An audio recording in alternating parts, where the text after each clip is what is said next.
Hi friends, welcome to my channel. Friends, ఈరోజు వీడియోలో ఊపిరితిత్తులను ఎలా క్లీన్ చేసుకోవాలనేది ఈరోజు వీడియోలో చెప్తాను. కాబట్టి వీడియోని అయితే స్కిప్ చేయకుండా చూడండి. ఊపిరితిత్తులు అనేవి మనకి తెలియకుండానే పాడైపోతున్నాయి.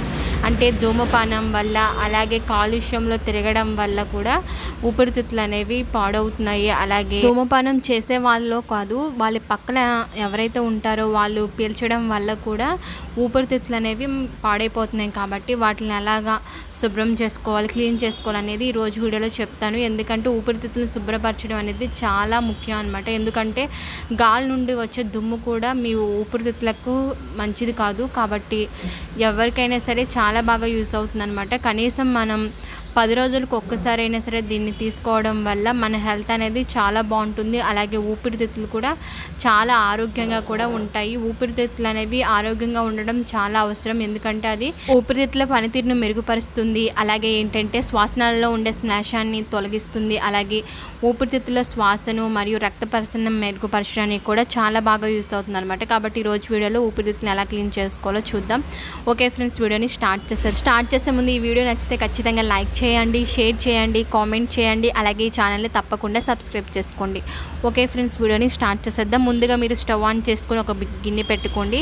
ఒక గ్లాస్ వరకు వాటర్ని పోసుకోవాలి. తర్వాత మనకు కావాల్సినవి ఉల్లిపాయలు అనమాట. పైన ఉన్న తొక్కను తీసేసి వాటర్తో క్లీన్ చేసుకొని ఈ విధంగా చిన్న చిన్నగా కట్ చేసుకొని వేసుకోండి. ఉల్లిపాయలు అనేవి ఏంటంటే ఊపిరితిత్తులను క్లీన్ చేయడానికి చాలా బాగా యూస్ అవుతుంది. దాంట్లో ఉన్న దుమ్ము కానీ, ధూళి కానీ ఏమైనా ఉన్నా సరే, అలాగే వ్యర్థాలన్నీ సరే ఏమైనా ఉన్నా సరే వాటి మొత్తాన్ని కూడా బయటికి పంపించడానికి, ఊపిరితిత్తులను చక్కగా ఆరోగ్యంగా ఉంచడానికి చాలా చాలా ఎఫెక్టివ్గా పనిచేస్తుంది అనమాట ఉల్లిపాయలు అనేది. అంతేకాదు, ఉల్లిపాయలను తీసుకోవడం వల్ల చాలామంది పైల్స్ సమస్యగా బాధపడుతూ ఉంటారు. అండ్ ఫ్రీగా మోషన్ అవ్వడానికి చాలా బాగా యూస్ అవుతుంది అనమాట. పైల్స్ని పోగొట్టడానికి కూడా చాలా ఎఫెక్టివ్గా పనిచేస్తుంది. అలాగే మూత్రపిండాల్లో ఉన్న రాళ్ళని కరిగించడానికి కూడా ఈ ఉల్లిపాయ అనేది చాలా బాగా యూస్ అవుతుంది. ఇంకా అంతేకాదు, చాలామంది నొప్పులతో కూడా, కీళ్ళ నొప్పులతో కూడా బాధపడే వాళ్ళకు కూడా ఇది యాంటీ ఇన్ఫ్లమేటరీ గుణాలు అనేవి దీంట్లో ఉండడం వల్ల ఆర్థరైటిస్ నొప్పిని కూడా పోగొట్టడానికి బాగా యూస్ అవుతుంది అనమాట. క్యాన్సర్ని పోగొడుతుంది. ఇంకా అనేక రకాల కొలెస్ట్రాల్ని కూడా పోగొట్టుకోవచ్చు అనమాట. కాబట్టి అనేక రకాల అనారోగ్య సమస్యలను కూడా పోగొట్టుకోవచ్చు. అలాగే ఆస్తమా సమస్యలు, మూత్రకోశ వ్యాధులు ఏమైనా ఉన్నా సరే, మూత్రంలో మంట కానీ, నొప్పి కానీ ఏమైనా ఉన్నా సరే వాటి మొత్తాన్ని పోగొట్టడానికి కూడా ఈ ఉల్లిపాయలు అనేవి చాలా ఎఫెక్టివ్గా పనిచేస్తాయి అన్నమాట. కాబట్టి ఈ విధంగా వేసుకోండి. నెక్స్ట్ మనకు కావాల్సినవి ఏంటంటే పసుపు అనమాట. పసుపుని మీరు ఒక 1/2 టీ స్పూన్ వరకు వేసుకోండి. పసుపులో ఏంటంటే యాంటీ ఫంగల్ గుణాలు, అలాగే యాంటీ ఆక్సిడెంట్స్, అలాగే యాంటీ ఇన్ఫ్లమేటరీ గుణాలు అనేవి చాలా ఎక్కువ ఉంటాయి. దీనివల్ల ఏంటంటే మనకి ఊపిరితిత్తులు అనేవి చాలా ఆరోగ్యంగా ఉండడానికి చాలా బాగా యూస్ అవుతుంది. ఊపిరితిత్తులను చక్కగా రక్షించడానికి కూడా అద్భుతంగా పనిచేస్తుంది. అలాగే ఏంటంటే పైల్స్ని కూడా పోగొట్టడానికి చాలా బాగా యూస్ అవుతుంది అనమాట. మనకి విరోచనం అనేది సాఫీగా జరిగేలా చేయడానికి కూడా ఈ పసుపు అనేది చాలా అద్భుతంగా పనిచేస్తుంది. అలాగే దీంట్లో ఏంటంటే కర్క్యూమిన్ అనేది ఉండడం వల్ల మన బాడీలో ఎటువంటి బ్యాక్టీరియా కానీ, వైరస్ కానీ వృద్ధి చెందకుండా చాలా బాగా యూస్ అవుతుంది అనమాట. అలాగే విషకారకాలు ఏమైనా ఉన్నా సరే వాటి మొత్తాన్ని పోగొట్టడానికి కూడా చాలా ఎఫెక్టివ్గా పనిచేస్తుంది పసుపు అనేది. ఇంకా కీళ్ళ నొప్పులు కానీ అలాంటివి ఏమీ లేకుండా ఉండడానికి, అలాగే చాలామంది లేడీస్లో ఋతుక్రమ సమయంలో ఏంటంటే నొప్పిలా ఉంటుంది. అలాంటి నొప్పులను కూడా దూరం చేయడానికి కూడా ఈ పసుపు అనేది చాలా ఎఫెక్టివ్గా పనిచేస్తుంది అనమాట. కాబట్టి దగ్గు, జలుబు ఎలాంటివి ఉన్నా సరే వాటి మొత్తాన్ని కూడా పోగొట్టడానికి చాలా ఎఫెక్టివ్గా పనిచేస్తుంది పసుపు అనేది. కాబట్టి పసుపునైతే కనుక మీరు ఒక 1/2 టీ స్పూన్ వరకు వేసుకొని ఈ విధంగా మరిగించుకోవాలి.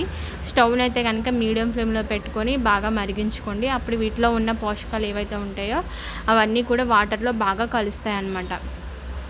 ఎవరైతే ఊపిరితిత్తులని చక్కగా శుభ్రంగా ఉంచుకోవాలి, ఎటువంటి అనారోగ్యం ఉండకూడదు అనుకుంటున్నారో వాళ్ళు ఖచ్చితంగా ట్రై చేయండి. ఎందుకంటే మనకి ఊపిరితిత్తులు అనేవి కరెక్ట్గా ఉంటేనే మనకి ఎలాంటి సమస్యలు రాకుండా ఉంటాయి. ఎందుకంటే ఊపిరితిత్తులు అనేవి పాడైపోతే కొన్నిసార్లు చాలా ప్రాబ్లం అవ్వచ్చు. కాబట్టి తప్పకుండా చూడండి వీడియోలో చెప్పినట్లుగా. ఇంకా నేను వేరే టిప్స్ కూడా చెప్తాను ఈ వీడియోలోని. కాబట్టి వీడియోని అయితే స్కిప్ చేయకుండా ఫస్ట్ నుంచి లాస్ట్ వరకు చూస్తే ఖచ్చితంగా చాలా మంచి రిజల్ట్ అనేది ఉంటుందన్నమాట.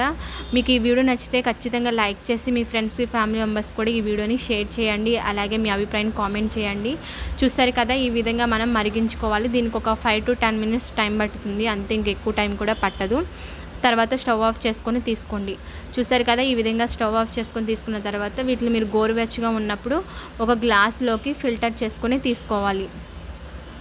అయితే ఇప్పుడు విటమిన్ సి, విటమిన్ డి ఉన్న ఫుడ్ని ఎక్కువగా తీసుకుంటూ ఉండండి.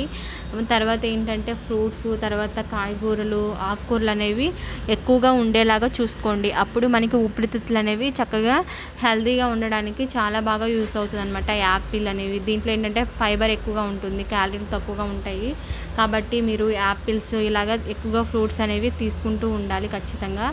అలాగే ఏంటంటే ఖచ్చితంగా వాటర్ అనేది 4 నుంచి 5 లీటర్ల వాటర్ అయితే కన్ఫామ్గా డైలీ తాగాలి. అలా తాగితే మనకి ఎలాంటి సమస్యలు రాకుండా చేస్తుందన్నమాట. కాబట్టి వాటర్ అనేది చాలామంది తక్కువ తాగుతూ ఉంటారు.